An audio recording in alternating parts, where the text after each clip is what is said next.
আসসালামু আলাইকুম সবাইকে স্বাগতম জানাচ্ছি নিউজ ফ্ল্যাশ 71 এর নতুন সেগমেন্ট স্বপ্নতে।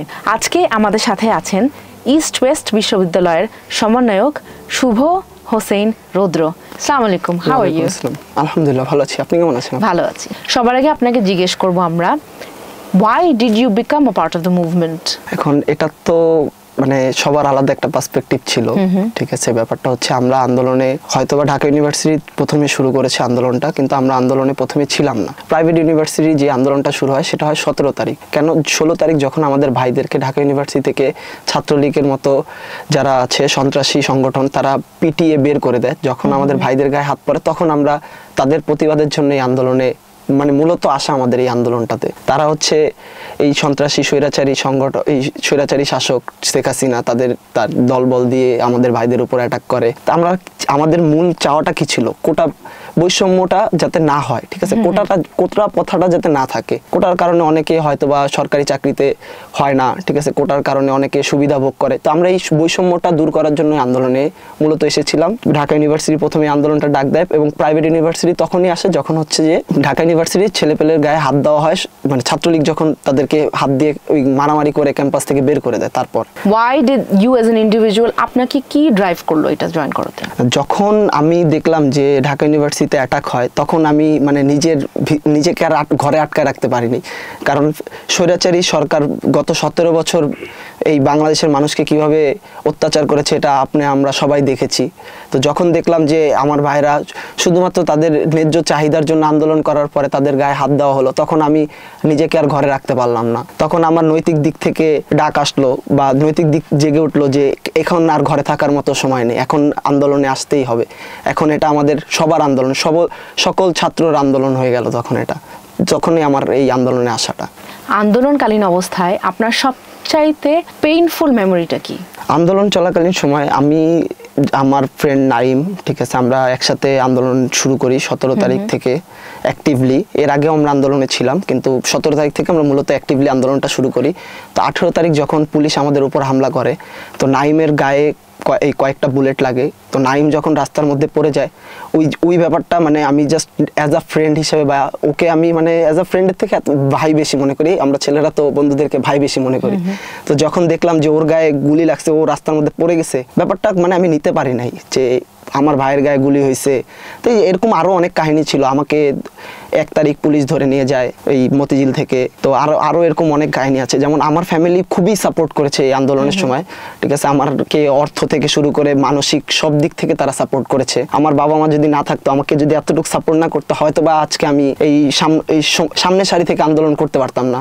আপনি পড়াশোনা করেছেন কম্পিউটার সায়েন্স ইঞ্জিনিয়ারিং নিয়ে। অ্যাজ আ সিএসসি মেজর আপনি কি মনে করেন ডিজিটাল বাংলাদেশের আমাদের দেশের উন্নয়নে কতটুকু ভূমিকা ছিল? এটা কি ডিনাই করা যাবে নাকি যাবে না? না, আওয়ামী লীগ সরকার যে টোটালি কোনো কিছু করে নাই ব্যাপারটা এরকম না। তারা করেছে, কিন্তু তারা যা করেছে তার থেকে বেশি করেছে হচ্ছে দুর্নীতি। ব্যাপারটা আপনি দেখেন, যেই কাজটা 1 টাকা হয়ে যায় সেটার জন্য তারা 100 টাকা খরচ করেছে। ব্যাপারটা আপনি কাজ করছেন, ঠিক আছে, পদ্মা সেতু করেছে, মেট্রো রেল করেছে, আরও সাইবার সিকিউরিটিতে অনেক আপডেট হয়েছে বাংলাদেশ, অনেক মিডিয়াতে আপডেট হয়েছে, অনেক সেক্টরেই বাংলাদেশ আপডেট হয়েছে গত 17 বছরে। কিন্তু আপনি দেখবেন যে এই 17 বছরে বাংলাদেশকে উনি ভিতর থেকে মানে ছিদ্র করে ফেলছে। দুর্নীতি করতে করতে ভিতর থেকে একদম মনে করেন যে ফুটো করে ফেলছে। এখন আমরা যদি কাজ করার নামে যদি দেশের ক্ষতি করি, একটা সফলতা দেখায় 10টা বিফলতা তৈরি করি, তাহলে তো হলো না। ব্যাপারটা আমাকে কাজ করতে হবে অনেস্ট থেকে, ন্যায়ের পথে হাঁটতে হবে। আমি অন্যায়ের পথে হেঁটে যদি ভালো কাজ করি সেটা তো ভালো হলো না, দিন শেষে সেটা আমার জন্য তো ভালো নিয়ে আসে না। আপনি এই দেশের যে পরিমাণ টাকা গত 17 বছরে পাচার হয়েছে, সেই টাকা যদি থাকতো তাহলে বাংলাদেশের অবস্থান আরও উপরে থাকতো। তো এই জিনিসটা, তাদের যে কাজগুলো আছে ভালোকে আমরা অবশ্যই ভালো বলি, কিন্তু তাদের ভালোর পিছনেও অনেক খারাপ লুকিয়ে আছে, সেটা আমাদেরকে আগে দেখতে হবে। সামনে বাংলাদেশ গড়ে তুলতে নিজেকে নিয়ে কি স্বপ্ন দেখেন? বাংলাদেশ গড়ে তোলার জন্য প্রত্যেকটা মানুষেরই আলাদা আলাদা স্বপ্ন আছে। আমারও অনেক স্বপ্ন আছে বাংলাদেশে। আমি সেটা সবচেয়ে প্রথম যে আমাদের যেখান থেকে শুরু, আমি ওই কথাটাই বলবো, আমরা বৈষম্যহীন দেশ চাই, যেখানে সব দল মত নির্বিশেষে একটা বৈষম্যবিহীন বাংলাদেশ গঠন হবে, যেখানে সবাই কথা বলতে পারবে, সবার স্বাধীনতা থাকবে। যেটা আমরা 5ই আগস্টের পরে অনেকটা দেখতে পাচ্ছি।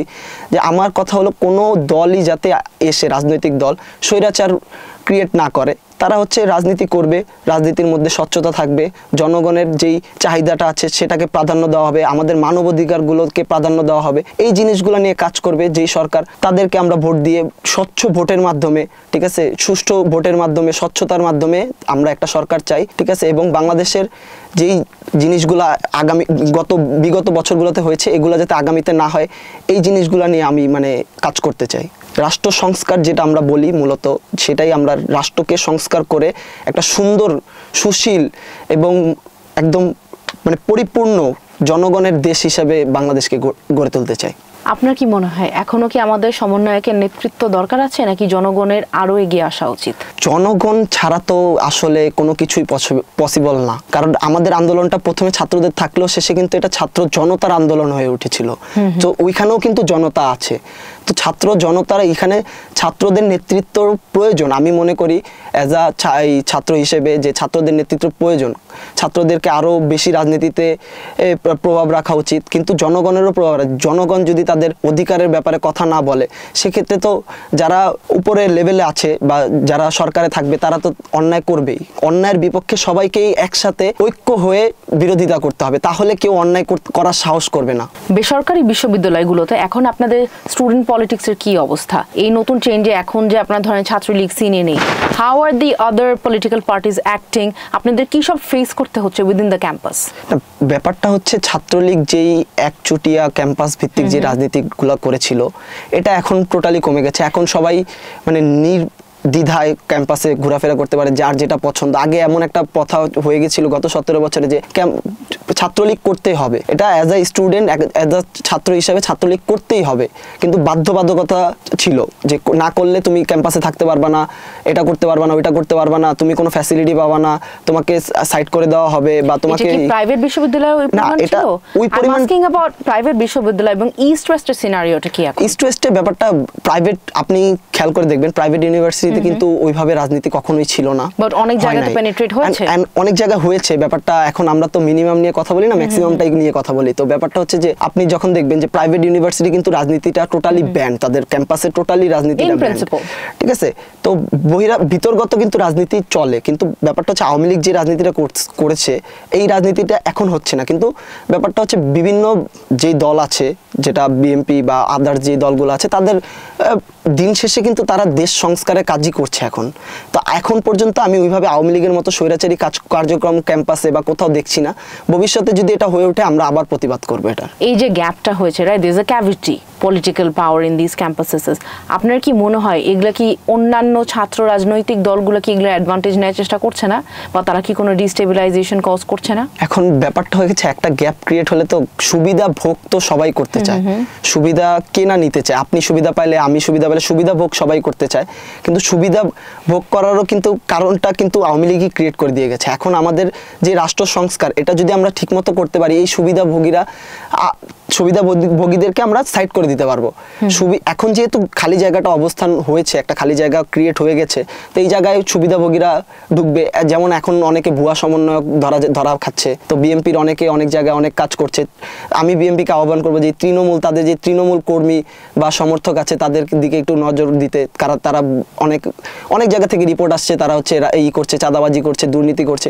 এই জিনিসগুলো যদি বিএনপি ঠিকমতো না দেখে, তো সেক্ষেত্রে আমি রিসেন্টলি তারেক জিয়ার একটা দেখলাম, ভিডিও দেখলাম, সে তাদের তৃণমূল কর্মীদেরকে এই ব্যাপারে কথা বলেছেন যে তারা যাতে এইসব জিনিসগুলো না করে, এই দিকে খেয়াল দিতে বলেছেন। কিন্তু আসলে এই জিনিসটা খেয়াল করা উচিত, না হলে হচ্ছে ব্যাপারটা এই কারণে কিন্তু বিএনপির অনেক ক্ষতি হচ্ছে। যে আওয়ামী লীগ যে জিনিসগুলো করেছে ওই জিনিসগুলো যদি বিএনপি রিপিট করে বা অন্য কোনো দল রিপিট করে, সেক্ষেত্রে আমরা শক্ত হাতে প্রতিবাদ করব। ক্যাম্পাসে আপনারা এগুলোকে কিভাবে করে প্রতিরোধ করছেন? ক্যাম্পাসে আমাদের প্রাইভেট ইউনিভার্সিটি ক্যাম্পাসে রাজনীতি ওইভাবে ছিল না। কেউ যদি এখন ক্যাম্পাসে, আমাদের তো কখনোই রাজনীতি ছিল না, এখনো নাই। কেউ যদি বাইরে, এখন কে বাইরে যে কি করবে, বিএনপি, আওয়ামী লীগ, জামাত যাই করবে, এটা হচ্ছে তার ব্যক্তিগত স্বাধীনতা। তো আমরা কারোই ব্যক্তিগত স্বাধীনতা হস্তক্ষেপ করতে পারি না, যেহেতু আমরা স্বাধীন দেশের নাগরিক। তো তারা কি ক্যাম্পাস ভিত্তিক কোনো রাজনীতি আমাদের প্রাইভেট ইউনিভার্সিটিতে টোটালি নেই।